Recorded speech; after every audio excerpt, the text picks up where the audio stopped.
Hey everyone, I'm Mr. Skeleton. Today, we've got 10 true scary stories about winter night drives. But before we start, please make sure to like and subscribe. It really helps the channel, and you can change your mind later. And if you've got any ideas for what the next video should be, feel free to drop them down in the comments. I just left my brother Callum's place up near Redlow Ridge.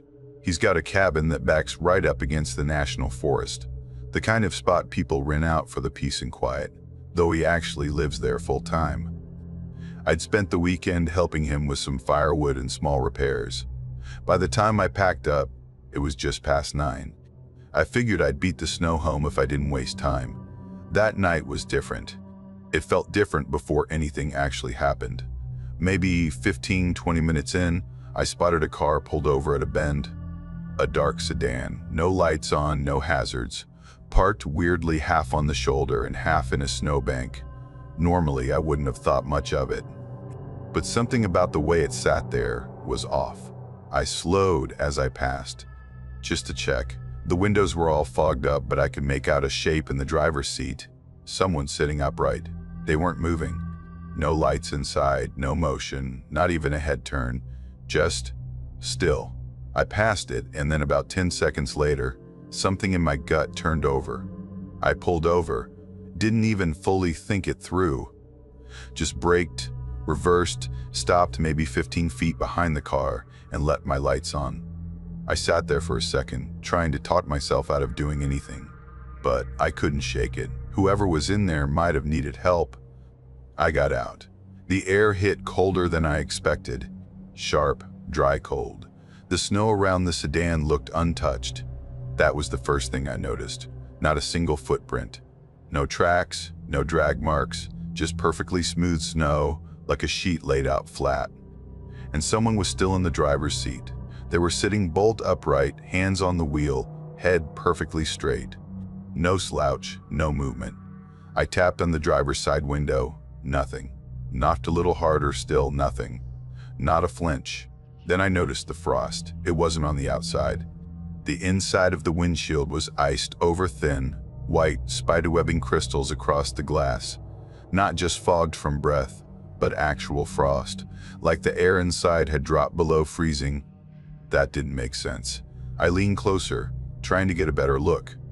And then he moved, not suddenly, slowly, like his neck resisted the motion. His head turned toward me, just a few inches, and then his eyes followed. Heavy eyes. It looked like they were too dense to move easily. He stared right at me. And then he raised his hand, pointed across the road toward the forest. That's all he did. I took a step back. Didn't ask questions, didn't try to make sense of it. I just got in my car and drove. I made it maybe another mile. Then I saw another one. Same make, same color. Same position, angled into a ditch on the right side of the road. But this one was almost buried, covered in old snow, like it had been sitting there for days. No fresh tracks, no tire marks, no footprints, just there. I didn't get out this time, just slowed to a crawl and looked. Same guy, behind the wheel, same posture, same direction of the head, same frozen stare. I didn't stick around, accelerated, and didn't ease up for a while. My hands started to sweat even though it was freezing out. I remember wiping my palms on my jeans without thinking, over and over. Maybe 10 minutes later, my headlights picked up something else. A figure in the road, just walking straight down the center line, like he owned it. Slow, steady steps, dragging something behind him. As I got closer, I saw it was a snow shovel. One of those old metal ones with the dented scoop and a worn wooden handle. The sound it made, this dry scraping over pavement, carried right through the windshield. I slowed down and rolled the window down just a crack. "Need help?" I called out. Voice came out quieter than I meant. He turned to look at me. His face was raw patches of red and pink, skin peeling in spots like windburn or frostbite. He gave me this weird little smile like he'd been expecting me. "You're going the wrong way," he said. Calm, not a warning, more like a reminder. Then he turned back around and kept walking. I rolled the window up and drove around him. That shovel dragged behind him the whole time I passed. After that, it felt like the road started folding in on itself. I saw the same sedan 2 more times, once stuck sideways between 2 pine trees, far off in the woods, no trail leading to it. Once parked perfectly in a clearing with nothing around it. No tire marks, no path in or out. Same man behind the wheel. Always him. Always looking ahead. I stopped checking after that. About 20 minutes outside town, the snow finally started falling.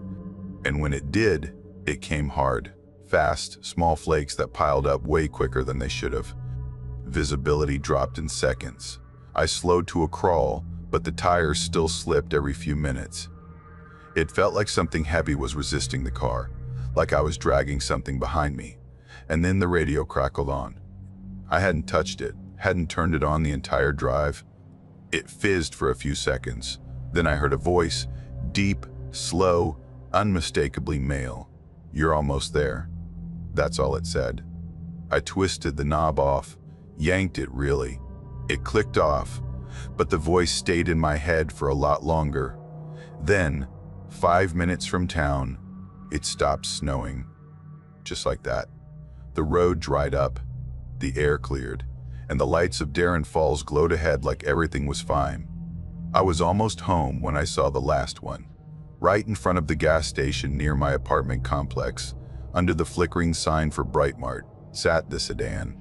Parked clean, engine running, headlights off, and beside it, leaning on that same battered shovel, was the man.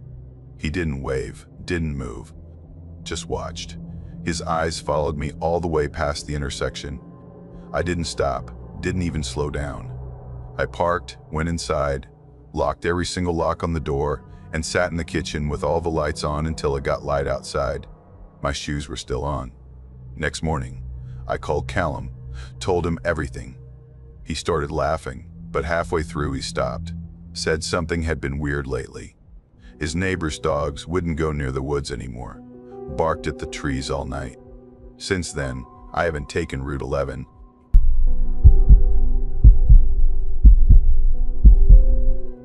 I just left my cousin Reed's place out near Mill Hollow, New Hampshire, a tiny town surrounded by frozen woods and winding back roads.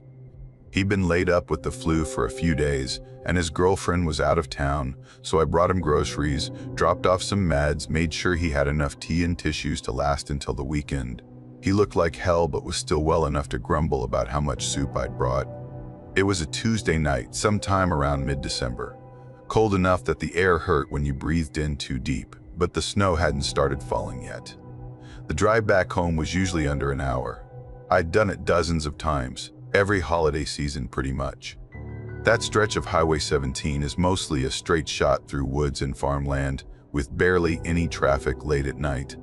I left Reed's place a little before 11, thinking I'd be back in my apartment by midnight if I didn't hit any patches of black ice. I remember the first part of the drive being completely uneventful.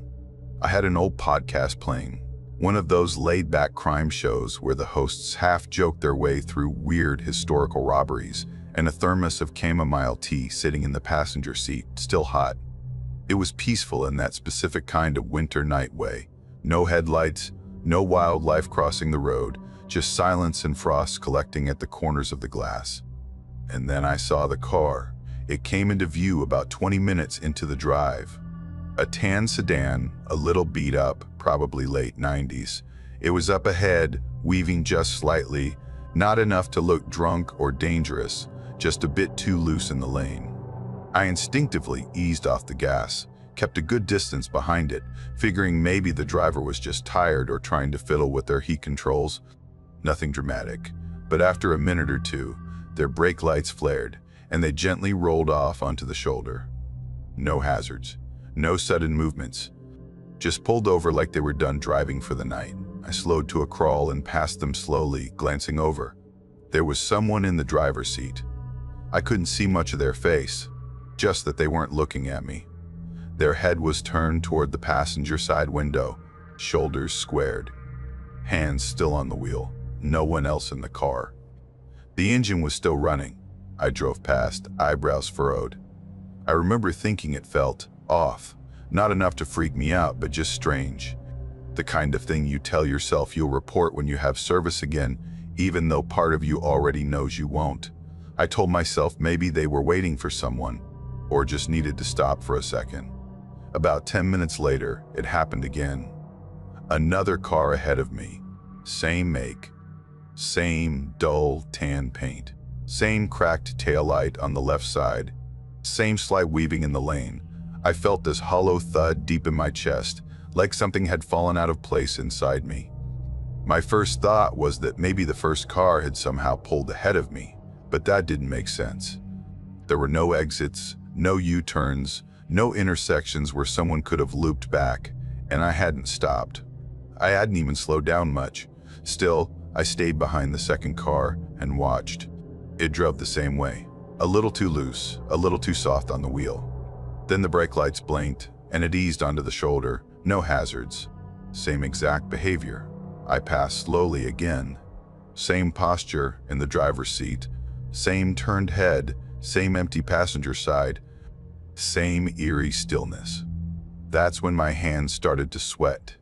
Not a dramatic panic, but this creeping tension that moved into my chest and stayed there, heavy and cold. I couldn't stop looking at the road ahead. Couldn't stop thinking about the angles, the timing, the geography.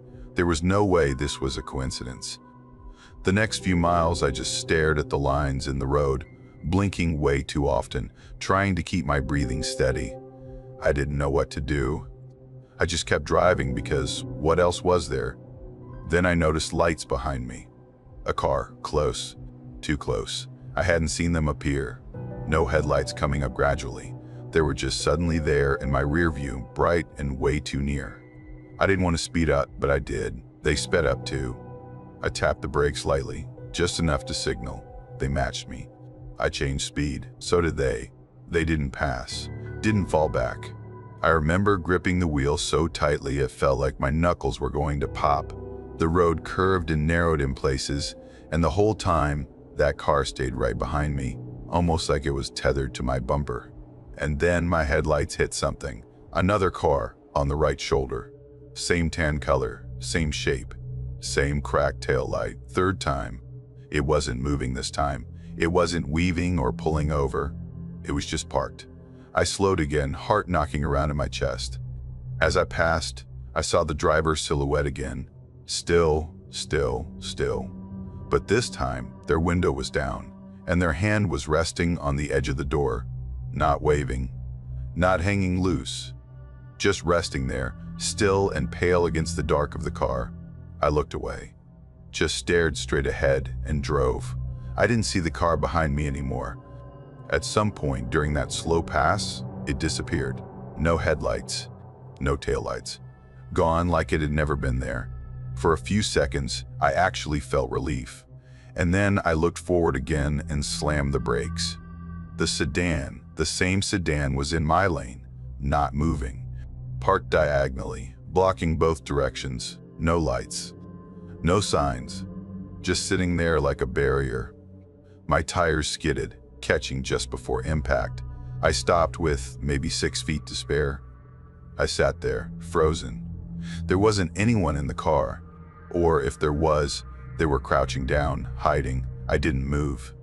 Then headlights came on behind me. I looked in the rear view. Same car, now blocking me from both ends. I don't know how long I sat there. 5 minutes maybe. Could have been 10. Engine running, heat on, heart pounding so hard it drowned out the podcast still playing quietly in the background. I didn't honk, didn't flash my lights. I didn't even unlock the doors. And nobody moved. No one got out. Then, eventually, the car in front of me started moving.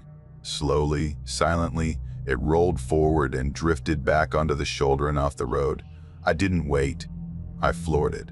Didn't care about the ice or my tires or the weird squeak coming from under the hood. I passed the rear car without looking into it. Didn't check to see who was inside, or even if someone was. I didn't look in the rearview mirror again until I hit Linden. Rolled into the gas station at 12:23, pulled up to the first pump, and just sat there. Eventually, I went inside and stood there by the coffee machine, still gripping my keys like they were going to float away if I let go. My phone finally caught a bar of signal. I called the state police, told them what I saw, gave them the highway marker and my best guess at the mileage. They called me back the next day, said they didn't find anything, and no one matches the description.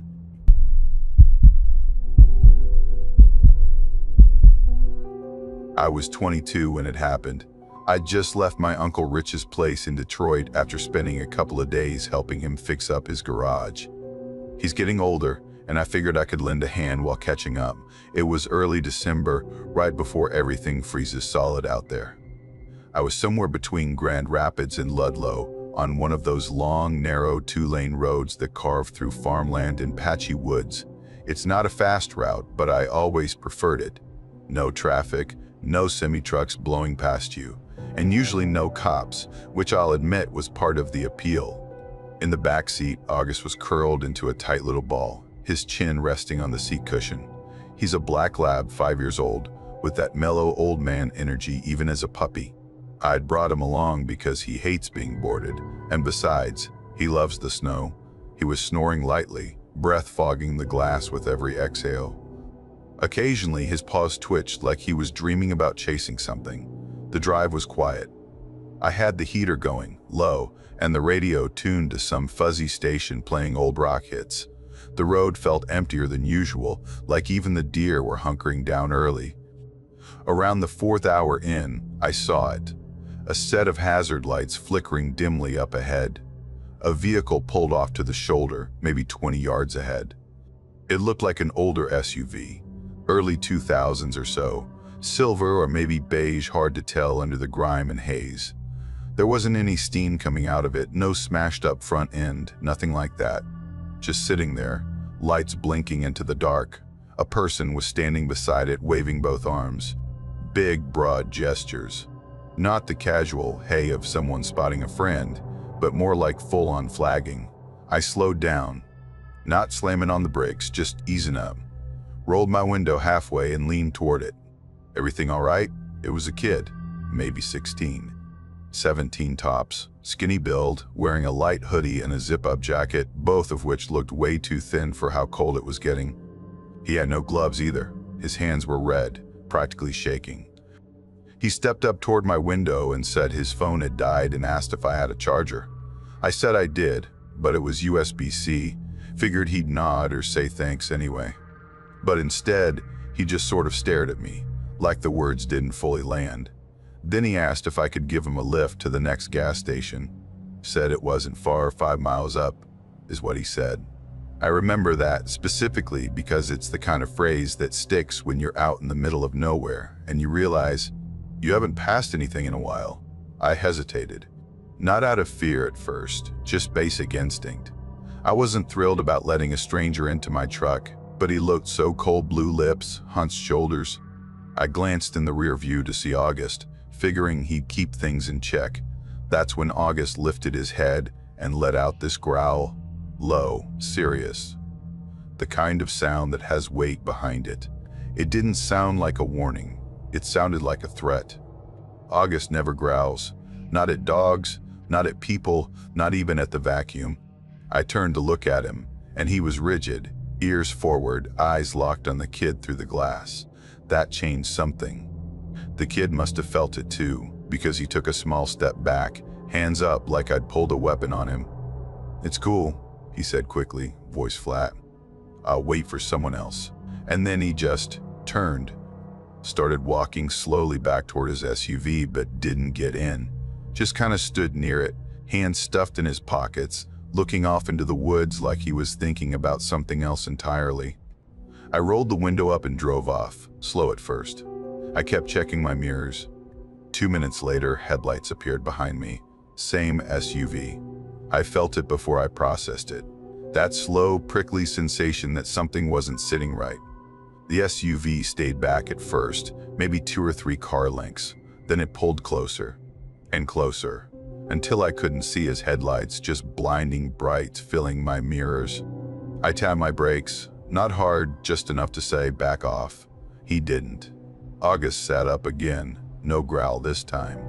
Just ears up, body tense, eyes locked on the rear window like he was watching something approach.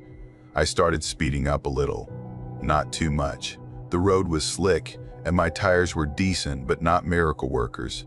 I took a right onto a smaller road I remembered. It curved through thicker trees and had fewer mailboxes. I figured if this guy was just impatient or trying to pass, he'd peel off. But he didn't.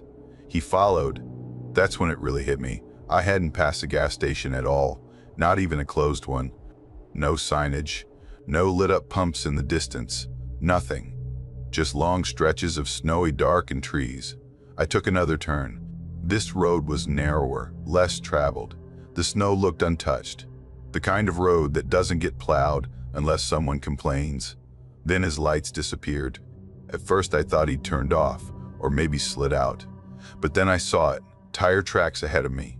Fresh, clean lines in the snow. The road curved and sloped down, and at the bottom another car was waiting. No lights on, just a faint outline, parked sideways across the road, blocking the path. I hit the brakes, slid halfway down the hill before stopping. The engine made this soft, ticking sound like it was nervous too. I scanned the car. Didn't see anyone, no movement, no fog on the windows. Then August growled again. This time, it didn't stop. I threw it into reverse, but the tires didn't catch right away. I eased up and tried again, just managing to climb a little before those same headlights flared behind me. The SUV had pulled in silently. It clicked its lights off. Everything went black. I didn't move, couldn't. Then someone stepped out of the trees, left side of the road. A few seconds later, another figure emerged from the right. Both wore thick coats. Both had those blank white masks, smooth, empty faces. Like something from a theater department's leftover prop bin. They didn't run, didn't speak. Just walked toward me slowly, one from the front, one from the back. I dropped the truck into drive and slammed the gas. The tires spun and caught, launching me forward a few feet before slipping again. I turned the wheel hard left, trying to angle toward the shoulder. The one in front reached into his coat. I didn't wait. I cranked the wheel and floored it. We slid sideways and smashed through something. I think a wooden fence or post, and then suddenly we were bouncing over uneven ground, scraping branches, climbing over roots. I couldn't see more than a few feet ahead, but I kept going. Eventually, the brush thinned out, and the tires hit solid road again. Not the one we came from, a different road entirely. I had no idea where it led. I didn't care. I drove for 10 minutes without stopping.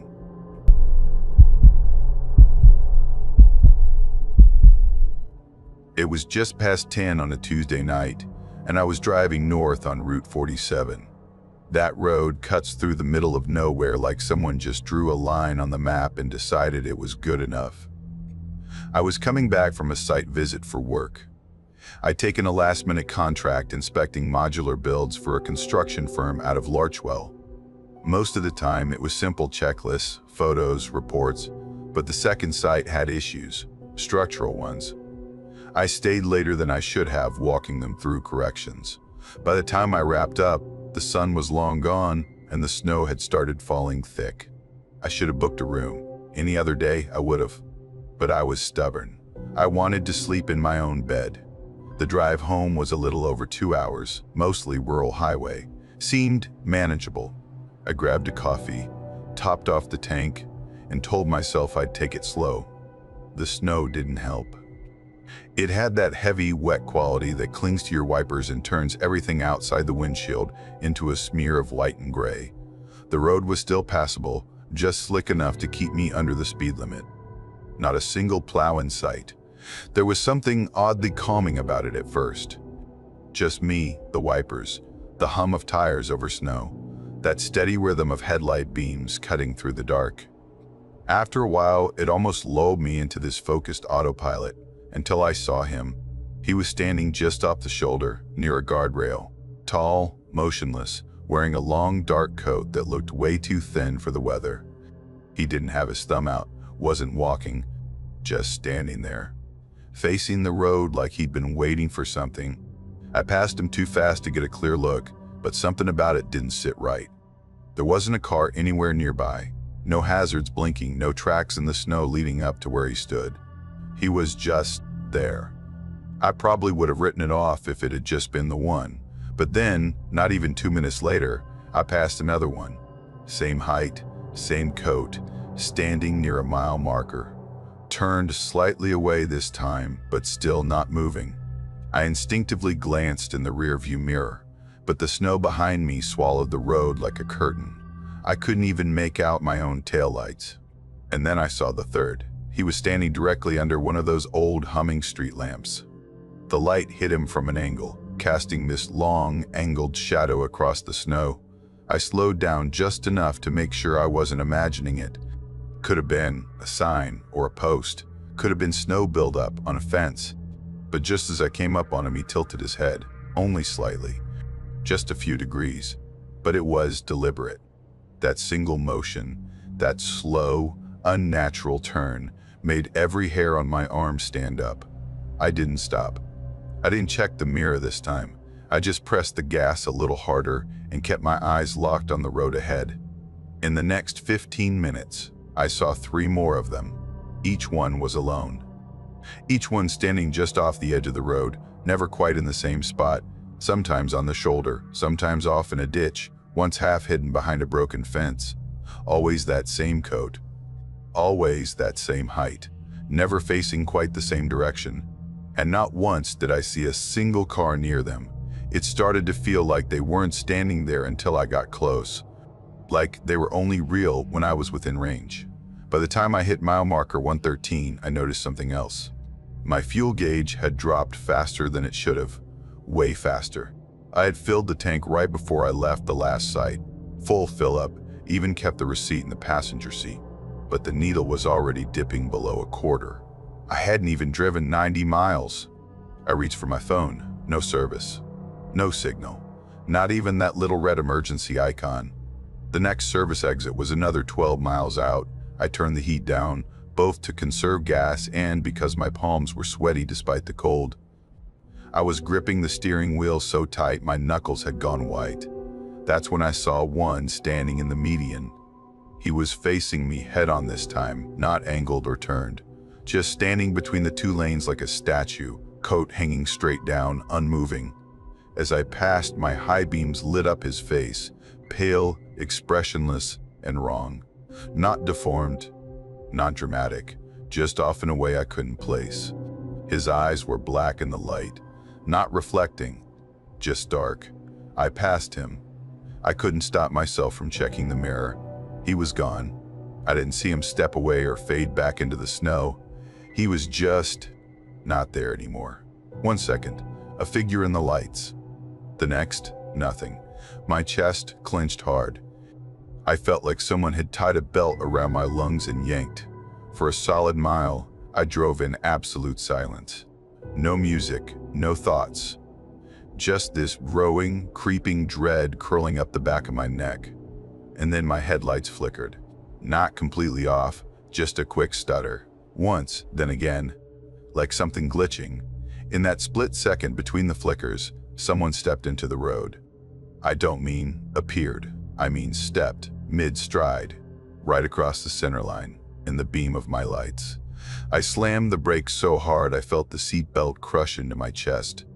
The car skidded sideways, tires catching patches of slush, the back end drifting out slightly before I managed to correct. When I finally stopped, the road ahead was empty again. No figure, no movement, just snow falling silently around me. My hands were shaking so badly I had to let go of the wheel for a second and press them to my legs to steady them. Then I saw them footprints. Human. Bare, crossing right in front of the car. 5 toes, clear as day in the snow, leading off the shoulder into the woods. I didn't move. Didn't even breathe at first, and then I heard it. One knock. Sharp, flat, right on the rear window. I didn't turn around. I didn't want to turn around. I shifted into drive and floored it. The tires spun for a second before catching. I was already up to 50 before I even blinked again. I didn't check the mirrors. I didn't look at anything but the road, just white lines, snow, and the blur of trees on either side. At mile marker 122, I finally saw the glowing green of a gas station sign. Pulled off without even signaling, took the turn too fast, slid slightly into the lot.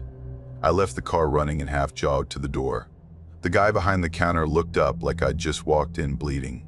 I probably looked worse. I asked if their security cameras worked. He said they should, but their server had crashed a few days ago and no one had come out to fix it yet. Figures. I filled up, used the bathroom, washed my hands until the hot water ran out. 5 minutes, maybe more. Just trying to stop the shaking. When I got back in the car, I tilted the rearview mirror all the way up so I couldn't see anything behind me. Drove the rest of the way home like that. Dome light on, windows fogged. Every time I passed a tree too close to the shoulder, I flinched. That was 5 years ago. I haven't taken that highway since.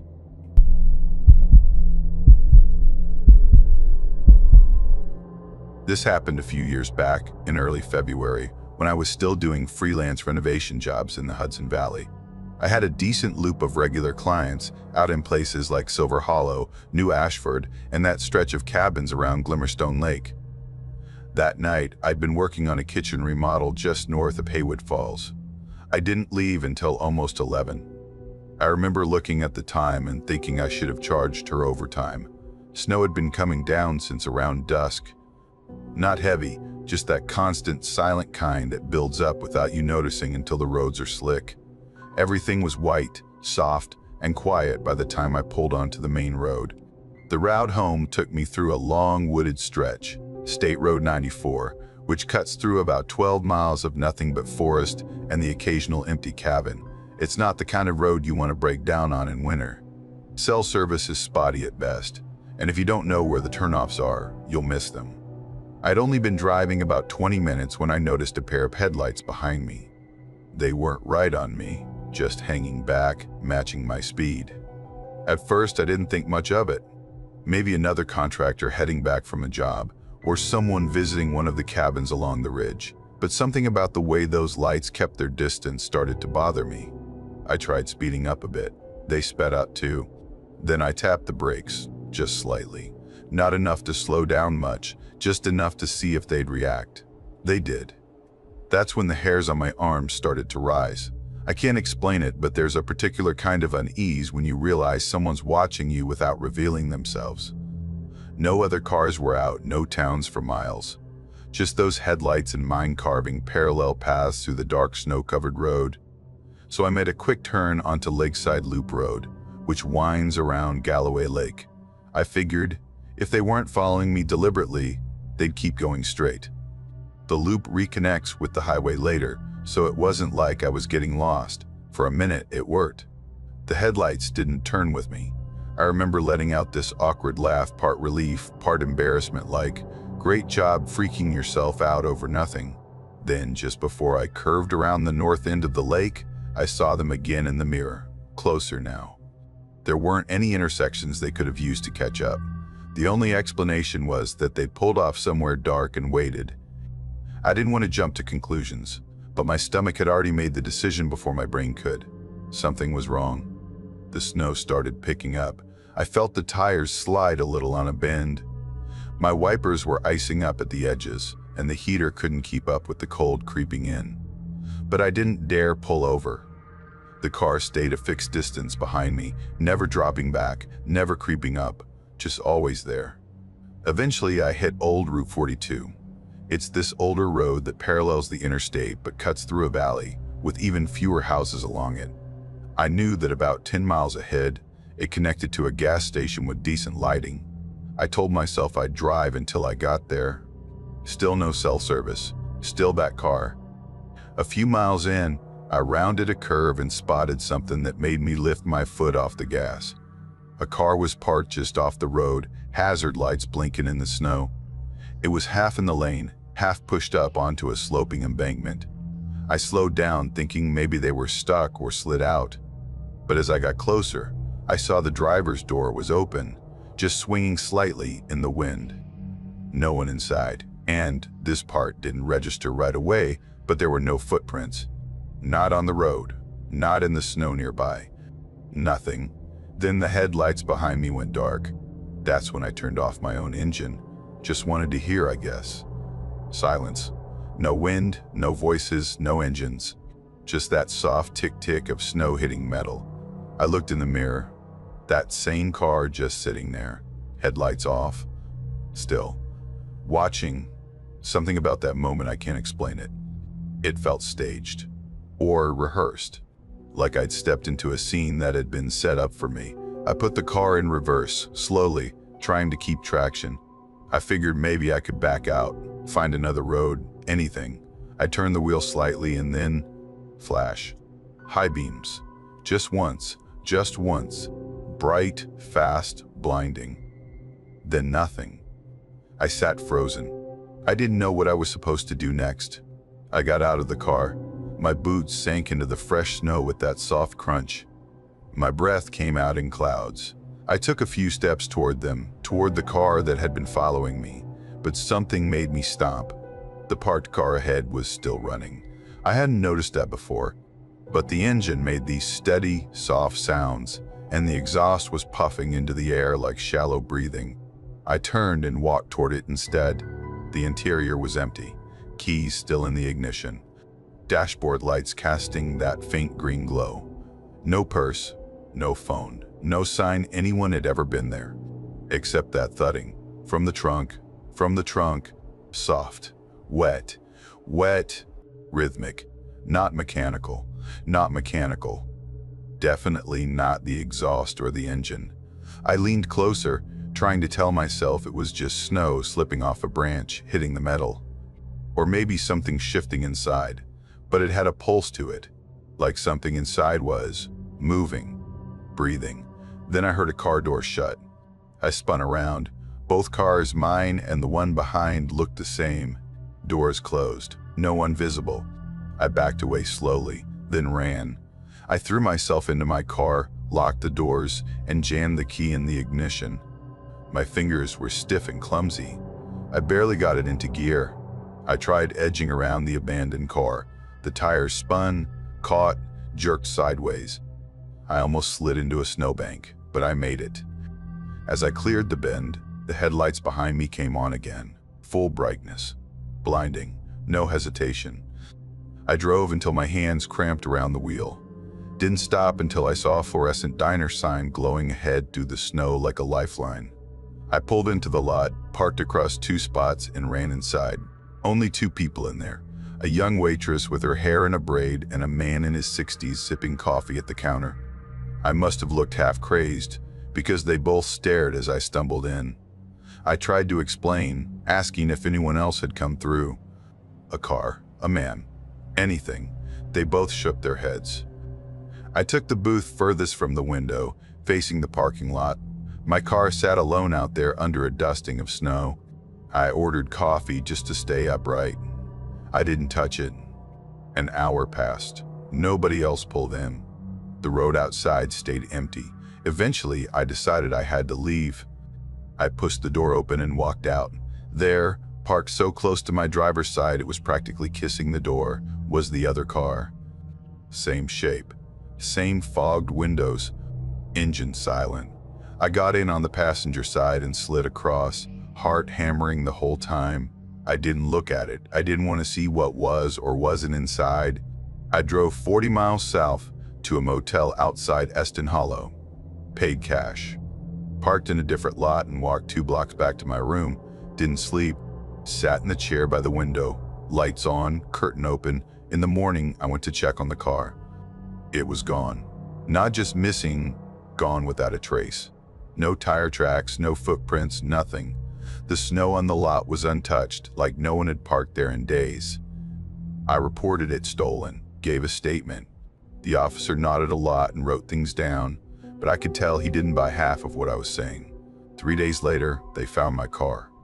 It was right back on Route 42, parked exactly where I'd stopped that night. Same direction, same angle. The trunk was open and empty. Now, I keep my tank full. I drive during the day, no matter what it costs me in time.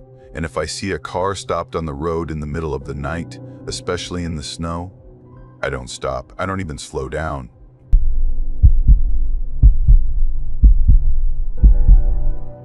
I was 17 when it happened. I was driving my cousin Oliver home after dinner at our uncle's place in Fox Hill. He lived pretty far out, half an hour outside of Milstead, near the border of a nature preserve.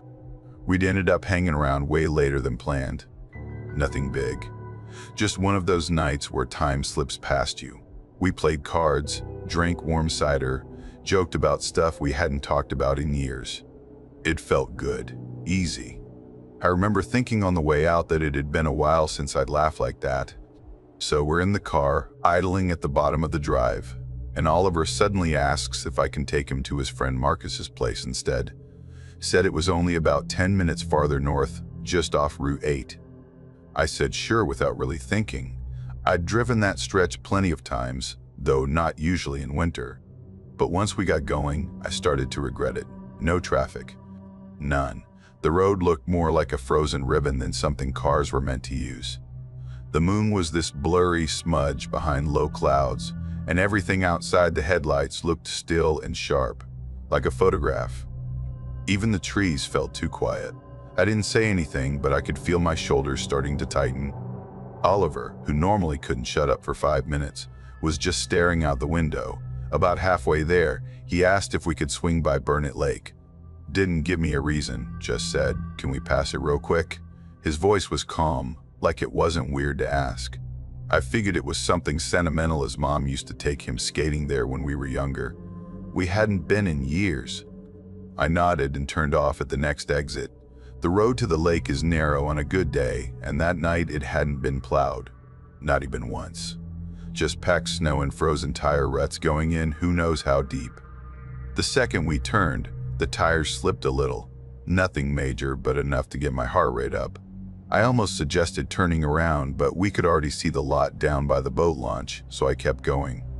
I eased the car into a spot facing the lake and left the engine running.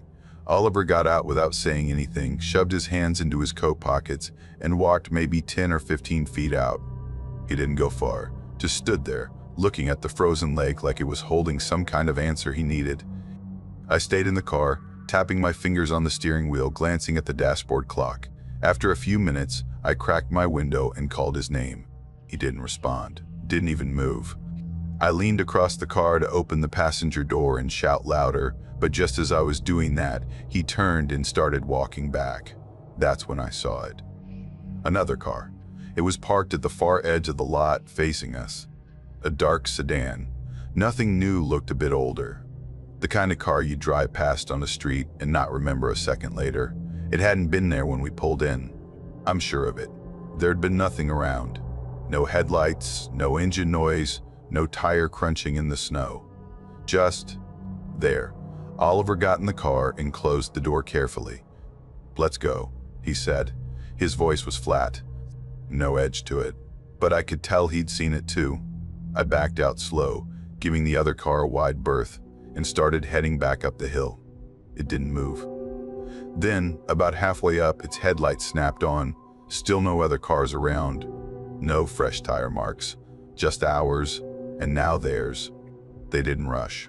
Just started climbing the hill behind us at a casual pace. But it didn't feel casual. I told Oliver to check the plates, see if we could get a number. He twisted around, stared out the back window for a few seconds and said, "There's nothing, no tags." Just a black bumper. I didn't say anything, just kept driving.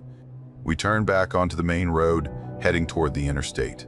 They followed, always just far enough back that I couldn't get a clear look at the driver. I tried switching lanes. They mirrored me. I slowed down. They did too. I picked up speed. Still there. I could feel my heartbeat in my hands, like every nerve was wired straight into the steering wheel. We passed a rest stop, one of those tiny ones with vending machines and a single payphone, but the lights were off. It looked dead.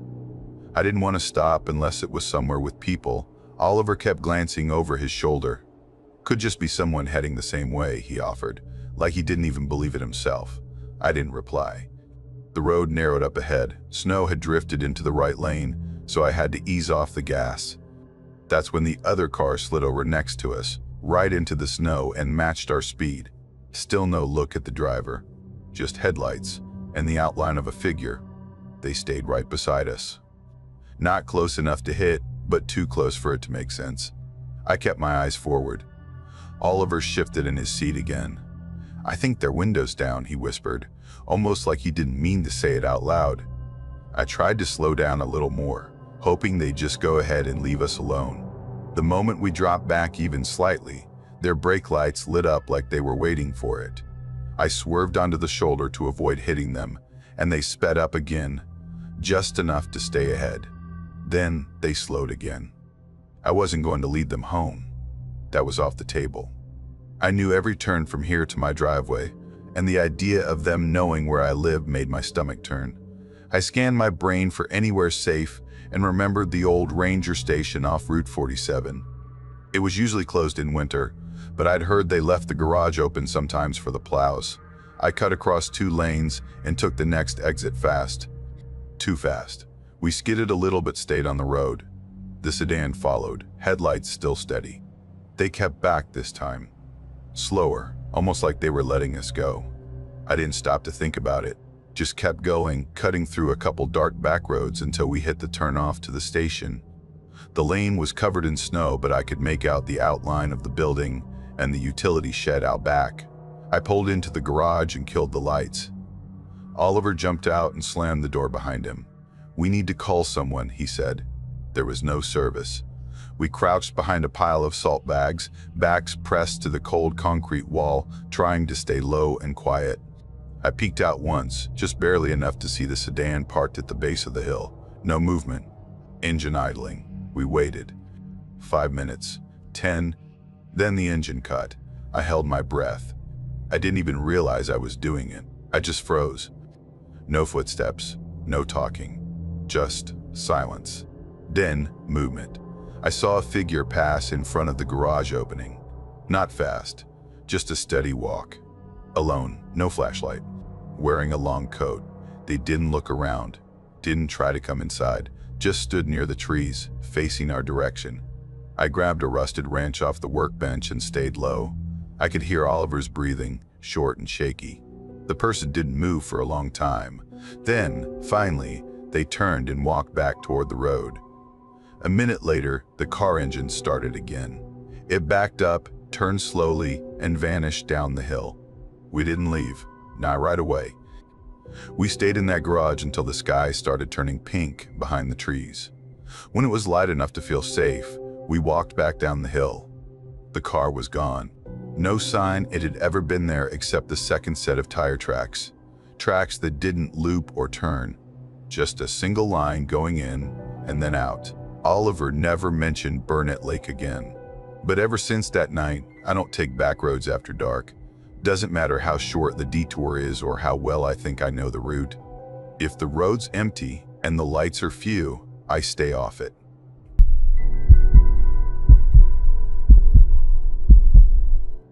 I'd left Red Bridge around 10 that Friday night, hoping to reach my sister Marla's place before 1 in the morning. She lived a few hours south in a town called Kingsley, tucked into one of those snowy belts where the roads turn into ice rinks around mid-December. Neither of us could get away on Christmas Day, so we planned to do the whole holiday thing: early presents, cinnamon rolls, bad Netflix movies. I'd thrown a duffel in the back seat after work, packed with a sweater I'd probably never wear and some stupid gag gifts I knew she'd love. Highway 87 is one of those long, hypnotic stretches where you could drive for miles without seeing another soul. Trees on both sides, rolling hills, occasional fields hidden under snow. Just the hum of tires and whatever's on the radio. I was maybe an hour into the drive when I noticed the car behind me. 3 car lengths back, maybe a little more. I didn't think much of it at first. It was late, sure, but not so late that the roads were dead. It just stayed there. I went another few miles and checked again. Still there. Same exact distance. Headlights steady. I changed lanes briefly. There were only 2. But I slid left to pass a slow semi, then drifted back. The car behind me mirrored everything. Lane changes, speed, braking. That's when I started paying closer attention. I tapped the brakes a few times, not hard, just enough to signal I was watching the road conditions, and the headlights behind me blinked slightly with each tap. Same rhythm. I slowed a little, curious. They slowed too. Not drastically. Just enough to stay in that same 3-car cushion. There was no traffic. No exits for miles. The road curved through a forested pass that opened into a flat valley. The kind of place where if something went wrong, it would take a long time for help to show up. No gas stations, no houses, just snowbanks and silence. I told myself it was fine, just coincidence. Someone else heading home for the holidays. Still, it was bothering me enough that I switched on the radio. Static. I flipped stations until I landed on some soft jazz, just for the background noise. Even that didn't help. After another 10 miles of playing this weird, silent chase, I saw one of those little roadside rest areas coming up on the right. Just a basic pullover spot. 2 picnic tables frozen under ice, a vending machine shelter with flickering fluorescent lights, and one of those sad, locked bathrooms with a sign taped to the door saying, "Out of order." I figured I'd stop. Let them pass. Maybe grab a snack or stretch my legs. I took the exit and rolled into the lot. The car behind me followed. That was the moment where things shifted from weird coincidence to something colder. I parked near the edge of the lot, close to a line of bare trees dusted with snow. Left the engine running, hands resting on the steering wheel. The other car didn't pull beside me, didn't park. It just sat there, maybe 40 feet away. Headlights still on, engine humming. The windows were tinted. Couldn't see anything inside. I waited. 5 minutes passed. Nothing. Then, without warning, they backed up. Slowly, creepily slow. Then they inched forward until we were window to window. Their passenger side lined up with my driver's side. Still no movement inside. Then the passenger window rolled down. I hesitated, then lowered mine halfway. Cold air slipped in. The guy leaned over from the driver's seat. Looked normal. Mid-30s maybe. Short dark hair, zip jacket, clean shaven. His smile was easy, too easy. "Hey," he said, casual as anything. "I think you dropped something out the window back near the summit. It looked like a scarf or hat." I blinked. I don't think I did, but thanks." He nodded like he expected that. "Could be wrong. Just figured you'd want to know." I forced a tight smile, already halfway closing the window. Something about his voice, it was too calm, too polite. Like someone playing at being helpful. Then he added, "You heading toward Kingsley?" "I'm driving the same way." The way he said it made something coil in my stomach. I didn't answer. Just finished rolling up the window and stared ahead. I didn't look at him. Didn't move. After a second, he gave this small nod like some kind of understanding had passed between us and drove off. No hurry. Just glided out of the lot and disappeared onto the road. I waited until the lights were completely gone. Then I got back on the highway. Tried to calm down. Told myself he was just weird. Not dangerous. Maybe too friendly, maybe awkward. That's all. But 15 minutes later, he was behind me again. Same car, same distance, same rhythm. I had no idea how. I hadn't seen any exits or turnoffs. No way he could have gotten back ahead of me or even circled around. And yet, there he was, like he'd never left. At that point, my heart started beating higher in my throat. I turned off the jazz, pulled in a slow breath, checked my rear view again, still there. I took the next exit I saw. No idea where it led, didn't care. It turned into a narrow residential street with no signs, just driveways half buried in snow, porch lights off, mailboxes crooked from plow hits. I drove slowly, pretending I knew where I was going. No sudden moves, just a calm loop around.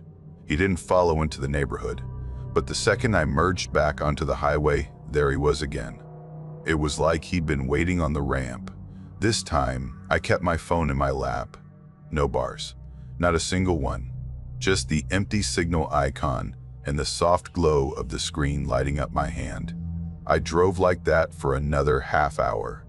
Every change in my speed he matched, never aggressive, just tracking me. Finally, I passed a sign for a 24-hour gas station and decided I couldn't keep playing this game. I needed lights, people, anything.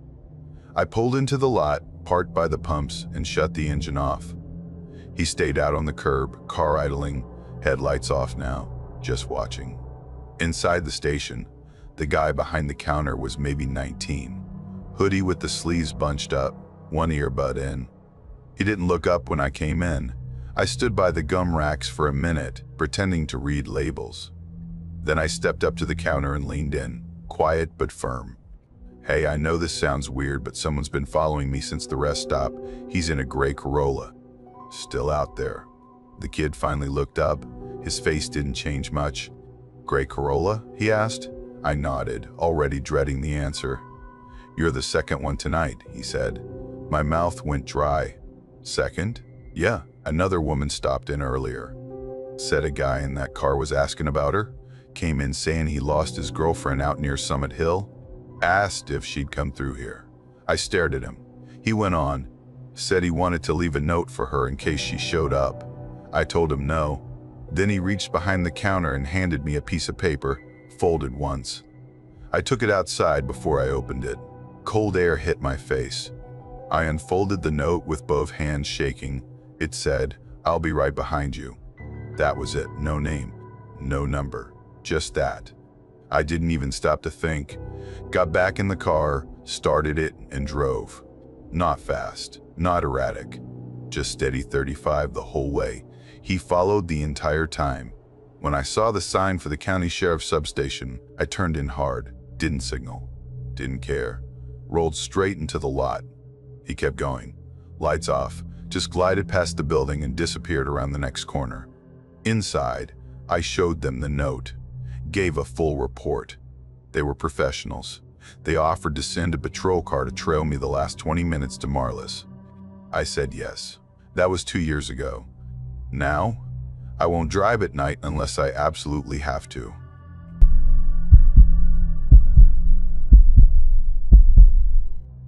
It was just after New Year's, sometime around midnight. I'd spent the evening at my cousin Elisa's place way up in northern Vermont.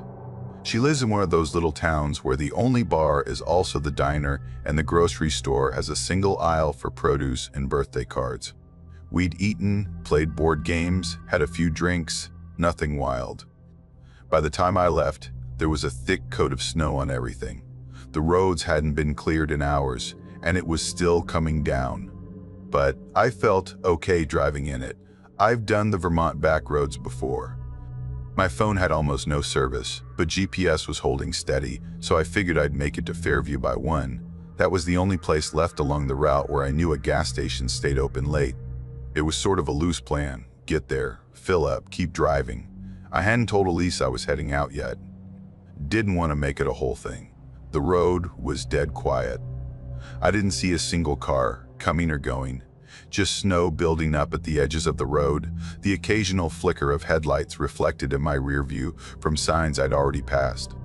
I kept the heat up, had some low music going, not anything dramatic, just background noise so I wouldn't doze off. I was maybe 10 miles in when I saw a car pulled off on the shoulder. A small sedan, older model, blinkers on. I probably wouldn't have noticed it if the hazards weren't flashing. Snow dulls everything. Lights, sound, even distance. You don't hear things approaching, they just show up. I slowed down and pulled over a little ways ahead of it. Not close enough to spook anyone, but close enough to offer help if they needed it. There's something about seeing a car like that in the middle of nowhere. It gets your mind going. Could be a flat, or they slid off. Could be nothing.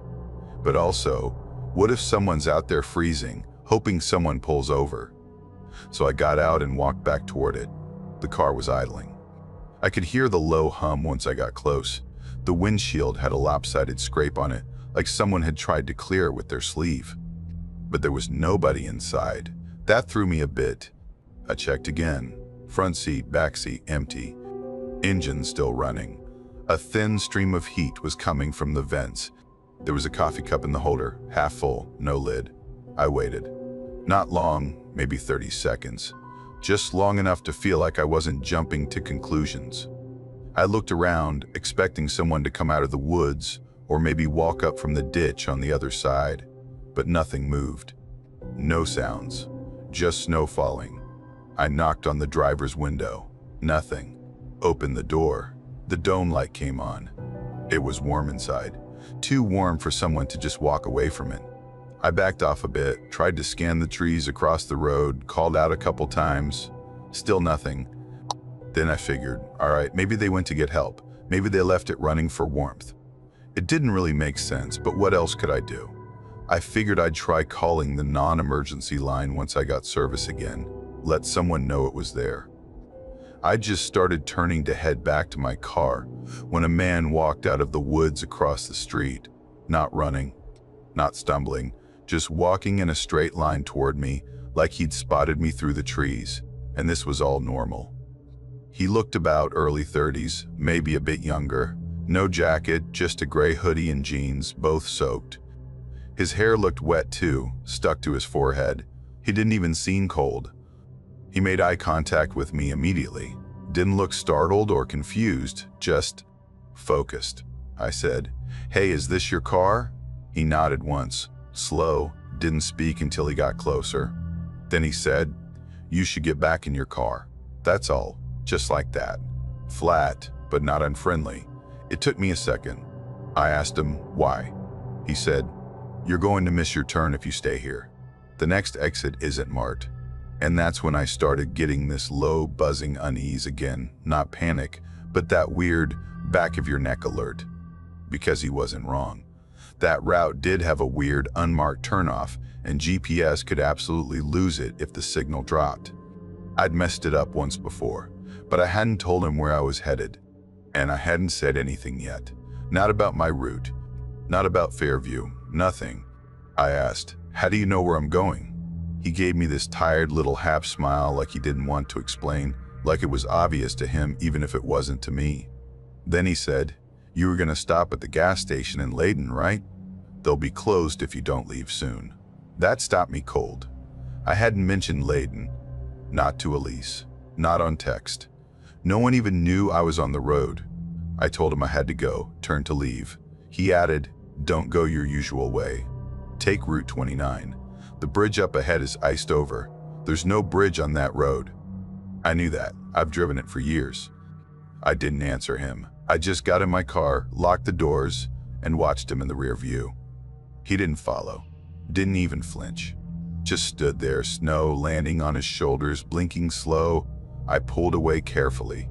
My tires slid once as I turned back onto the road. Still no headlights, no traffic in either direction. After a couple minutes, the GPS froze, then disappeared completely. No signal. But then I saw it. The side road I was supposed to take. No markings, just a snow-covered arc branching off. I recognized the curve. I hesitated for half a second, then took my usual turn. His voice was still in my head though. The way he said it like it was already decided. A few miles in, red and blue lights lit up the snow ahead. A snowplow had spun out and was blocking both lanes. Sheriff was there, waving people back. He looked tired, like he'd been standing in the cold too long. I rolled down the window and asked how long the road had been closed. He said, "About 10 minutes, which meant if I'd stayed by that car just a little longer, I would have made it through, before the crash." I turned around and took the detour through Layton. The gas station was still open, just barely. I filled up, hands kind of shaky now. I kept thinking about that guy, about how he'd said it like he wasn't warning me, just stating a fact. And that bridge, the one he claimed was iced over, there is no bridge on that road. I've checked maps, driven it again in daylight, nothing. A few days later, I told Elise the whole thing. She didn't even look surprised. Just said, "I think that same car's been parked out there since last winter." Apparently, people in town sometimes mention it in local forums, see it off and on in the same spot. Engine running, no one inside. But no one ever talks about seeing a man. I checked online, dug through posts and threads and blurry photos. There were references to the car. A couple people thought it was creepy. Some thought it was just abandoned. But nobody mentioned a soaked man in a hoodie.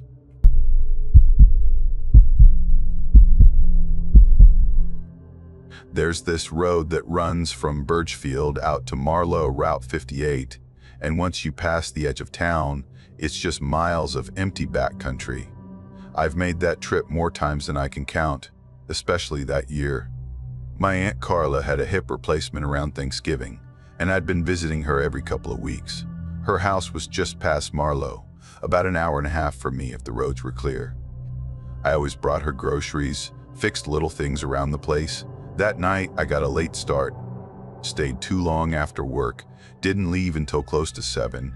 It was already pitch black, and I tossed an old heated blanket in the back seat just in case something happened. The car was running fine, but you never know once you're out past the last gas station. The snow hadn't started falling yet, but you could feel it in the air. The sky had that weird stillness to it, and the shoulder of the road was already caked in old, crusted snow. I drove slow, trying to avoid the patches where the ice had been scraped unevenly. Every so often, the tires would pull a little to the right, catching a rut, and I gripped the wheel tighter. About 20 minutes in, I noticed headlights behind me. Not tailgating farther back, but steady. Just far enough that I couldn't see the shape of the car, only the glow. I didn't think much of it at first. That road links 3 counties, and sometimes you see delivery trucks or folks heading home late. But 10 minutes later, they were still there. Same distance. Not closer, not farther. It was odd. I slowed down a bit, curious. Maybe they'd pass. They didn't. They slowed too. That's when I started to feel it in my chest. Just that quiet, creeping kind of unease. Not panic, but the first hint that something's not sitting right. Like when you forget if you left the stove on. It just lingered. Eventually, I reached that old way station around the halfway point. Just a gravel patch and a collapsed building no one's used in years. I pulled over, flicked off my lights, and waited. The car passed a few seconds later. It was a black SUV, maybe a newer model, windows tinted so dark I couldn't see inside. No front plate, and I couldn't make out anything on the back either. Could have been salt covered, I told myself. A lot of plates are unreadable that time of year. They didn't slow down, just kept going. I gave it a minute, then pulled back onto the road, feeling a little foolish for overthinking it. But not 10 minutes later, I saw them again. Same SUV, same paint, same glow of the headlights. Only this time, it was parked off to the right. No lights, just sitting there, engine humming. As I passed, the headlights blinked on, and they pulled out behind me. Smooth, no hesitation. That's when my stomach dropped. Not weird coincidence territory anymore. This was deliberate. I didn't want to panic, but I also didn't want to lead them straight to Carla's place. So I kept driving, hands tight on the wheel, trying to think. There's a side trail about 15 minutes up. A ranger access road that cuts through the woods runs parallel to Route 58 for a few miles before looping back. I'd taken it before during the summer when traffic got bad near the bridge work. It's not paved, but it was my best shot. I took the turn fast, no signal, hoping to catch them off guard. They didn't follow. I exhaled for the first time in what felt like an hour. Kept driving, letting my heart rate come back down. The snow was thicker on that road, packed in where no one had driven it for weeks, but I knew where the trail widened out into a clearing where the old ranger station used to be. It burned down a while back. Now it's just a flat patch of snow, tire ruts. Maybe some broken cinder block if you kick around. I pulled into that clearing, about ready to circle back and head home. And then my headlights landed on it. The SUV. Same one, parked directly across from me, angled like it was waiting. No lights. Engine running. I froze. There's no other way into that clearing. No side road. No shortcut. Either they knew that trail better than I did, or they'd gotten ahead of me some other way. I still don't know how. One of the doors was cracked open. I threw the car into reverse, too fast, and the back wheels caught a snowbank. I spun halfway and felt the tires sink into the drift. I tried rocking it gently, forward then back, but nothing. I was stuck. That's when I saw the door on the SUV swing wide. A man stepped out, tall, dressed in all dark clothing. Nothing distinct, no logos, no color, just black. He didn't yell, didn't rush, just started walking toward me. Then another man got out, then a third. They walked slow, like they had all the time in the world. I dove into the back seat, ripped open my emergency kit, fingers numb and clumsy, trying to get the flare out. I nearly dropped the matches, but somehow I got it lit right as the first guy reached my front bumper. He didn't move, didn't even blink. The others stopped behind him, spread out just enough that they could move in if they wanted. I held the flare up between us and shouted that I'd called the highway patrol. I hadn't. There's no cell service out there, but I needed to sound like I had something on my side. They didn't respond. Then I heard a sharp crack from behind the car. I turned and there he was, a fourth man, standing on the snowbank just beyond the trees, holding a crowbar in one hand and something else wrapped in canvas in the other. I couldn't see what it was. He tapped the crowbar against my rear bumper. Once, then again. I slammed on the horn and didn't stop. Then, like some kind of miracle, I saw headlights in the trees. Real ones. A patrol car was pulling up the trail. The SUV guys scattered instantly. 2 ran for their vehicle. 1 vanished into the woods. The fourth guy, he didn't even glance at the cruiser. Just stepped back into the trees like he'd been called. I jumped out waving the flare, yelling. The officer stopped, got out fast, started asking questions. I tried to explain, but it came out all wrong. Just fragments. I pointed. I showed him where they'd been, but it was empty. The SUV was gone. No tire tracks. No engine heat in the snow. Nothing but my own skid marks and the steam curling up from my hood. At first, he looked skeptical. I could tell. But when I showed him the dent in my bumper and the tracks where I'd spun out, something shifted. He called it in, stayed with me until a tow truck arrived. Then he followed me all the way back to Birchfield. I filed a report. They said they'd look into it, but no one ever followed up.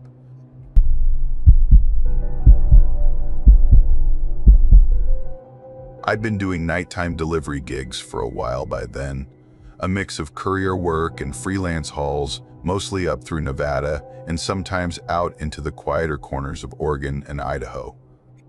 That night's job was simple. 2 small packages headed to a client somewhere north of Reno.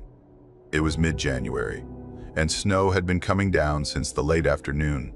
Not a full-on storm, but enough to blur your vision a little and turn the road edges into guessing games.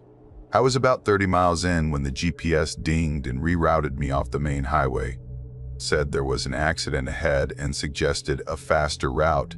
I should have known better. Those alternate paths never really save time unless it's midday, and this one was pulling me into unfamiliar territory. But I wasn't in the mood to argue with tech, so I followed the prompt and turned off onto a narrow 2-lane road. Desmond Ridge Road, that was the name. I remember it clearly now because I looked it up later. At the time, it didn't mean anything, just another cracked rural path that hugged a river and twisted through empty farmland. No lights, no signs of life, just barbed wire fences and skeletal trees slumped under snow. I drove maybe 20 minutes without seeing another car or even a mailbox. Then I saw her. There was a car on the shoulder. Old sedan, dark-colored, hood up, and a woman standing next to it waving in this weirdly slow, controlled way. Not frantic, just deliberate. Her headlights were off. I slowed instinctively. I wasn't trying to play hero or anything. I've just had cars die on me in the middle of nowhere before, and it sucks. I cracked the passenger window as I pulled alongside. She looked maybe mid to late 30s. No jacket, just a thin sweater and jeans. Her cheeks were red from the cold, but she didn't seem panicked. Calm, almost too calm.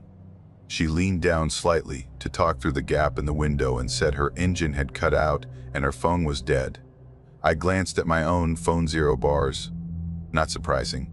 I told her I could give her a ride to the next station or somewhere with service, but she shook her head and said her house was closer. Just 10 minutes down the road, she said, past the ridge, down the slope. I hesitated, but she didn't look dangerous and there was no other traffic in sight. It felt wrong to leave her there in the cold, so I unlocked the door and told her to get in. She climbed in quietly, rubbing her hands together like she was trying to bring some feeling back into them. I asked if she was okay, and she nodded, but there was something tight about the way she moved, like her body was bracing for something. What happened to the car? I asked, just trying to make conversation. She paused before answering. The lights just turned off, she said, all at once. She didn't elaborate, and I didn't push. The way she said it gave me a chill I couldn't quite place, so we drove in silence for a while. Just the snow ticking against the windshield and the hum of the tires. Eventually, she told me to make a right onto a smaller road. Dirt underneath, mostly covered in snow. It was barely visible, no signage, no tire tracks. I asked if she was sure, and she said yeah, her place was just down the hill. I turned in, but immediately something felt off.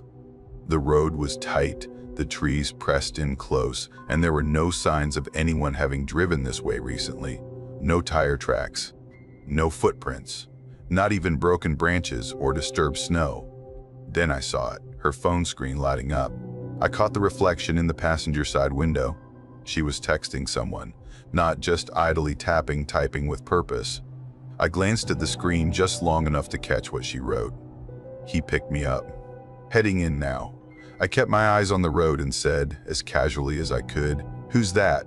She didn't even look at me. Just locked the screen and gave a small blank smile like she hadn't heard the question. I didn't ask again. We kept driving.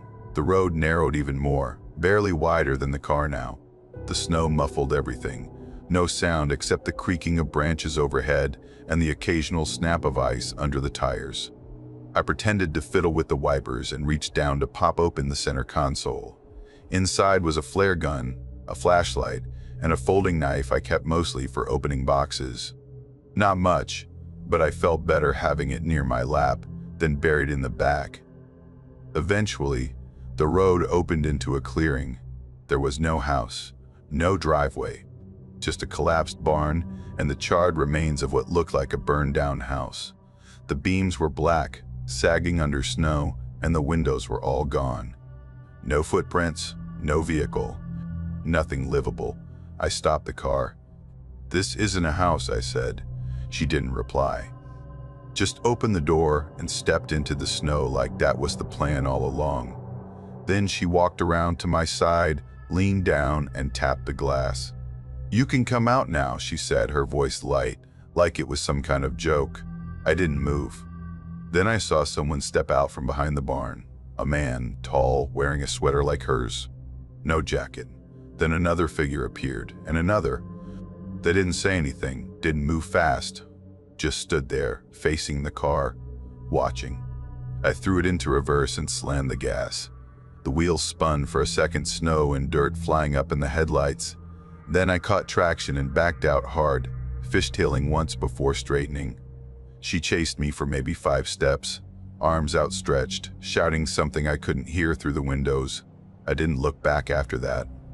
I stayed focused, hands locked tight on the wheel, heart pounding so loud it felt like it was in my throat. I didn't stop until I hit the pavement again. Since then, I've made one rule for myself: stick to the main roads, no matter what the GPS says.